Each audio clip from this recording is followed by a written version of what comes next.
Hey everyone, welcome to another video. We're not going to mess around today. Remember to hit that subscribe button because today we're going to be talking about a very landmark moment in the history of films that happened in the early 2010s. It doesn't get talked about too much, but for me personally, it has stuck with me, and that is the McConaissance. So let's look at the journey of actor Matthew McConaughey from his origins as an actor through his rom-com era all the way to what transpired as some really transformative roles that launched him into being a prestige Oscar-winning actor. So let's get into it.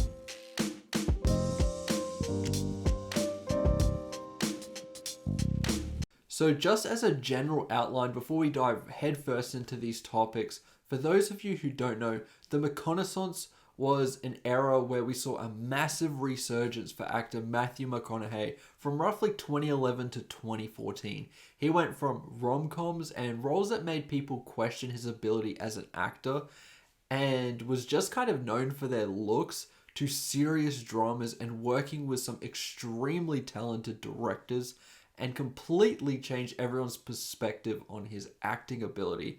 I personally believe that during that period of time, he was maybe the best actor that I have ever seen. He was that good in these roles, and the way he would commit while still maintaining that suave Texas swagger that he is known for. I get older, they stay the same age. Yes, they do. Yes, they do. Now, with that said, let's talk about the start of his career because it definitely was quite interesting. So McConaughey started out in a bunch of short films and commercials before he finally got cast in his first film. He kind of got that role of pure luck as well by bumping into casting director Don Phillips, and the two hit it off immediately, which led to him getting introduced to Richard Linklater and getting cast in the hit film Dazed and Confused. Right. And he goes, well, come to this address in the morning if you're interested. You might be just right for this part. I go down and pick up the script, Dazed and Confused. McConaughey's portrayal of this character was so organic and skilled that they rewrote his character into a couple more scenes. A lot of the lines in his very limited amount of screen time for this movie are absolutely iconic, and for a lot of people is the only thing that a lot of people remember when it comes to that movie. All right. Oh, Christ. How you doing? From there, you would think that his career would quickly launch into superstardom, but that really wasn't the case. He starred in many films that absolutely no one has heard of, like My Boyfriend's Back, Angels in the Gutfield, and The Return of the Texas Chainsaw Massacre, just to name a few. Grabbed a big tablespoon out of the drawer, came back in, and just pinned her in a corner and acted like it was a weapon, and did it until she cried. It was gone, and they were like, cut. And then Kim was like, that was good. And the girl was like, yeah, that was really good. You really scared me. And then Kim goes, do you want the part? And I was like, yeah, I'll take the part. But from there, he managed to show that he does have some talent as a dramatic actor by starring in Joel Schumacher's film A Time to Kill, where he actually won an MTV Movie Award for Best Breakthrough Performance. I know that is far from the most prestigious acting award in cinema, but it shows that he is starting to get recognized as someone who should have larger roles in films and, more importantly, dramatic roles. I really think that's important because if you were from the time where he was starring in many of these rom-coms, it was quite surprising that he would evolve as an actor to what he eventually became. But to me, the fact that he engaged with more challenging roles early in his career showed that in the future, he may have what it takes to really perform in a more dramatic performance. Benjamin Barry. Cute. Thank you. I meant your name. Thank you 2 times. But during this phase, it looked like he was just going to be typecast in rom-coms forever, and he would kind of fade off. As you know now, the rom-com genre isn't something that releases often in 2023. Here's a snippet of his career from 2003 to 2009, where he's mainly undertaking these roles. I know Rotten Tomatoes is only a review aggregate, but even so, both critical and audience scores are mainly under 50%. The only times he got a fresh rating was an audience fresh for We Are Marshall, which is a dramatic movie and a film I personally enjoyed, and Tropic Thunder, which is a film he only has a small role in. I got the TiVo! My friend wants a TiVo! My friend gets a TiVo! These films, I am sure, in this rom-com space were really liked by a certain audience. His movies were mainly targeted to mums in their 30s to 50s, and I think those were the people who really enjoyed his movies. But a Rotten Tomatoes score does not tell the whole story, because if you look across, he was doing pretty well financially. These movies all did pretty solid work at the box office. He had done these kind of roles for a while with declining results, and around 2010 he was offered $14 million to do another rom-com, which he turned down to pursue more dramatic roles and get some more autonomy over his career. I shed many a tear with this choice. It was scary. During this time, he actually went and took a break from acting, and after his last role of Ghost of Girlfriend's Past, he said he received many calls for about 6 months to be a part of certain films which he turned down. He said this period was more of an unbranding phase, and he didn't know if he would get to work in Hollywood ever again. After taking this break, which he said was a huge risk for his career. I say no to every rom-com script that comes into me. I even turned one down for $14.5 million. Let's think about that for a second. He had enough money to retire at this point, and he easily could have, and we wouldn't have seen some of the amazing work that he did after this period of time, which we're about to go into. This would have been such a shame, and I am glad that he was offered roles after this period of time. With all that I can say about the lack of quality for some of these rom-coms, you cannot deny they definitely put him on the map. With the rebrand, I'm sure many people would have been happy to have Matthew McConaughey in their film because he can draw attention to their project. Good. Because I brought this. You got one chance to turn around and leave. He followed this break straight away by looking to star in dramas, which began with The Lincoln Lawyer. Now, this is still before his peak, but overall it was a well-received drama and showcased a promising return to acting for McConaughey. He then followed this up with another Richard Linklater film in Bernie, which was also quite well reviewed. The end of this little period was with Magic Mike, which isn't the best in terms of its reviews, but it was a hit, and he was especially praised for his ability to capture the many thematic elements of that film. He was also in Mud, another acclaimed film, where the consensus was once again another strong performance from him. Now, for many people, that period there was the beginning of the McConaissance, because he had begun to reinvent himself, and he managed to express himself through his craft, which was another reason why he wanted to pursue dramas. He evolved as a person and had more experience, which he wanted to put into the performances he gave. Boy, I'd sure like to do some work that challenges the vitality that I'm feeling in my life. And that work, dramas were not being offered to me. All your life, not all your love, all your hate, all your memory, all your pain, it was all the same thing. It was all the same dream, a dream that you had inside a locked room. A dream about being a person. For me, the McConaissance starts after this little period. Those movies and acclaim were needed to put him on this path, because after all that, he starred in Dallas Buyers Club, playing Ron Woodruff, a man who decides to combat the government's inefficiency at the time when it came to helping people suffering from HIV/AIDS.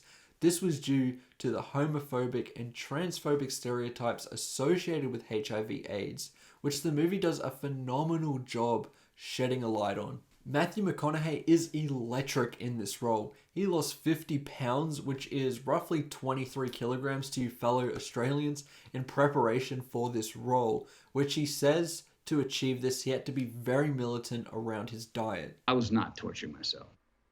I was militant. The hardest part was making the damn choice. He actually said losing the weight was the easy part. It was actually getting his digestive system back to normal after filming was finished. That was the hard part. But he made sure to look the part for the role, and he played it beautifully. There are so many just incredible and memorable moments in that film, all because of his performance. His commitment and immersive transformation into this real person earned him recognition that he definitely deserved in his first and only Oscar win, where he gave one of the best Oscar speeches that I've ever seen.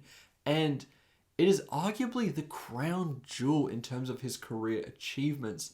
In my opinion, that year there were many deserving performances, like Leonardo DiCaprio's excellent performance as Jordan Belfort in The Wolf of Wall Street, which if I was choosing the Oscars for that year, I probably would have given it to DiCaprio, but I still think that McConaughey was really deserving of that award. To any of us, whatever those things are, whatever it is we look up to, whatever it is we look forward to, and whoever it is we're chasing, to that I say amen. To that I say, all right, all right, all right.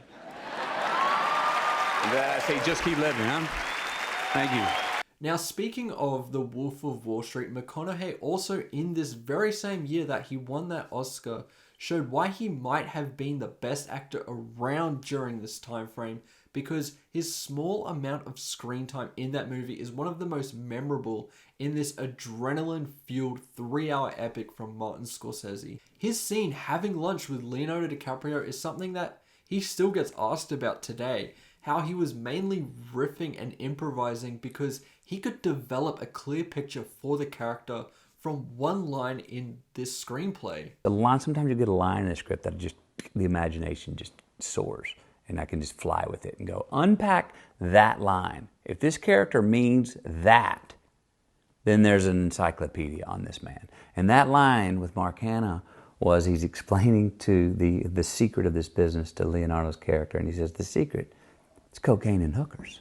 His ability to get a full understanding of the character and just riff with someone from one line is a sign of how great he is at his craft, because in this scene, he makes the screenplay look phenomenal, and the spontaneity of his performance keeps Leonardo DiCaprio on his toes enough where he can capture the audience's thoughts and feelings towards this man who is openly doing cocaine in the middle of this busy restaurant.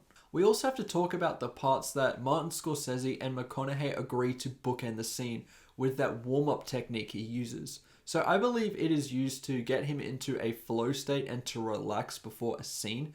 Leo and Scorsese noticed it and they approached McConaughey to put it into the scene, which they did, and you can see for yourself just the energy and tone it sets this scene off with.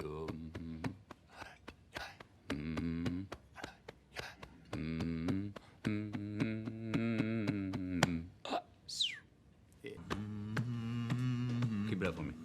See how we roll. How the money comes in, the parade comes to town. Going down Broadway is a one-way street, whichever way I go. His run continued as these two roles really gave him the respect that he definitely deserved after just these two movies. There really was no questioning his ability as an actor after he just took home an Oscar, as well as having a standout scene against one of the greatest actors of all time.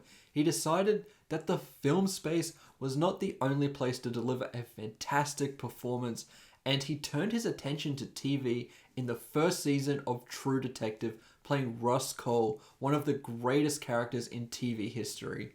It is such a layered performance that spans many years for the character, and McConaughey was able to capture each of those scenes perfectly well.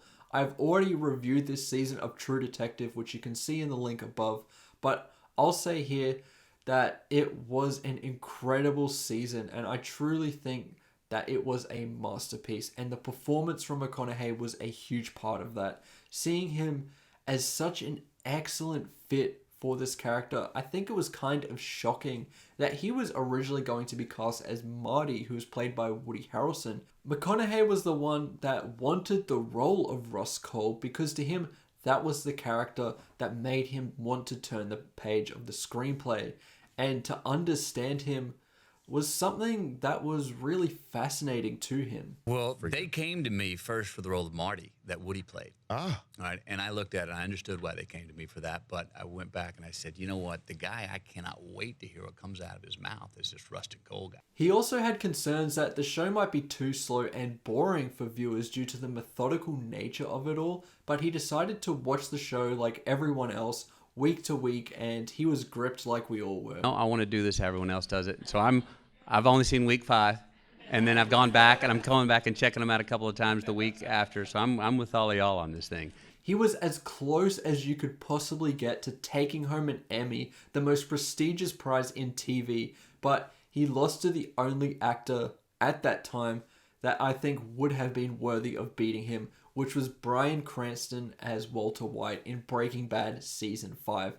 I think if that season wasn't happening, McConaughey would have without a doubt won that award because it is truly a legendary performance and might be personally one of my favorite performances in TV. Say my name. Bryan Cranston. Breaking Bad. You're goddamn right.